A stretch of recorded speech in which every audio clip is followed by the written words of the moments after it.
পাকিস্তান ক্রিকেটে অনেকেই আসবে, তবে একজন শহীদ আফ্রিদি কখনোই আসবে না। আফ্রিদির সময়ে পাকিস্তান কখনো হারার আগে হারত না। আফ্রিদি ব্যাটিংয়ে নামতেন, একবার ৪-৫টা ভালোভাবে দেখে নিতেন, এরপর বোলারকে সেটা দেখার সময় নিতেন না। ৪ ছক্কার তাণ্ডবে মাতিয়ে তুলতেন গ্যালারি। টি-20 ক্রিকেটের জন্মের আগে ঝোড়ো ব্যাটিংয়ের ব্র্যান্ড অ্যাম্বাসেডর ছিলেন তিনি। অনেকের কাছে আফ্রিদি ক্রিকেটের প্রথম প্রেম। কখনো ১৫৮ মিটার লম্বা ছক্কা হাঁকিয়ে তাক লাগিয়েছেন, কখনো আবার ৩৭ বলে সেঞ্চুরি তুলে রেকর্ড বুক তছনছ করে ছেড়েছেন। আফ্রিদির ব্যাটিং যারা দেখেছেন তারা জানেন খ্যাপাটে ব্যাটিং কাকে বলে। প্রেসার শব্দটা বুম বুম আফ্রিদির ডিকশনারিতে ছিল না। বল হাতেও তিনি ছিলেন দুর্দান্ত। সেলিব্রেশনটা ছিল আইকনিক। ২ হাত আর ২ পা চারদিকে মেলে উদযাপন করতেন। এই উদযাপনটা দেখতেই টিভির সামনে ঘন্টার পর ঘন্টা কাটিয়েছে গোটা একটা প্রজন্ম। আফ্রিদিকে দেখে অনেকে ব্যাটসম্যান হওয়ার স্বপ্ন দেখে, অনেকে আবার লেগ স্পিনার হওয়ার স্বপ্ন দেখে। একজন ক্রিকেটার নিজেকে কতটা উঁচুতে নিয়ে গেলে এমনটা সম্ভব? রশিদ খানের মতো ক্রিকেটার আফ্রিদিকে আইডল মানে। এত কাণ্ড যিনি করেছেন তার ক্রিকেটার হওয়ার কথাই ছিল না, কারণ ক্রিকেটের প্রতি পাকিস্তানের আফ্রিদি গোত্রের মানুষজনের ছিল চরম অনীহা। আফ্রিদিরা থাকতেন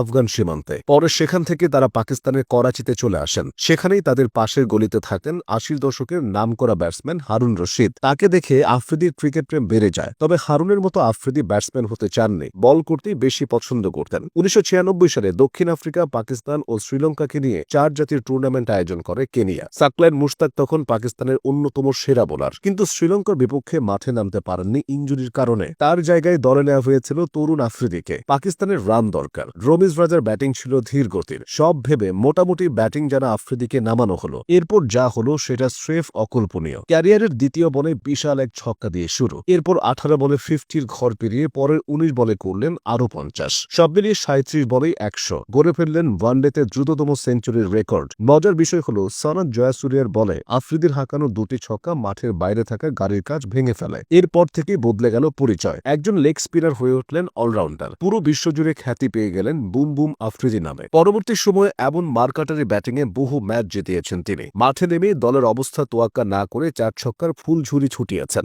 আফ্রিদি মাঠে নামলে গ্যালারিতে সবাই নড়ে চড়ে বসত। ৫ বছরের বাচ্চাটাও জানত কিছু একটা হবে, কিন্তু আফ্রিদিকে কোনো কোচই ঠিকমতো গাইড করতে পারেননি, তার ব্যাটিংকে প্রমোট করতে পারেননি। নয়তো বীরেন্দ্র সেবাগ, ম্যাথু হেডেন বা জয়াসুরিয়ার মতো আরেকজন পেতে পারত বিশ্ব।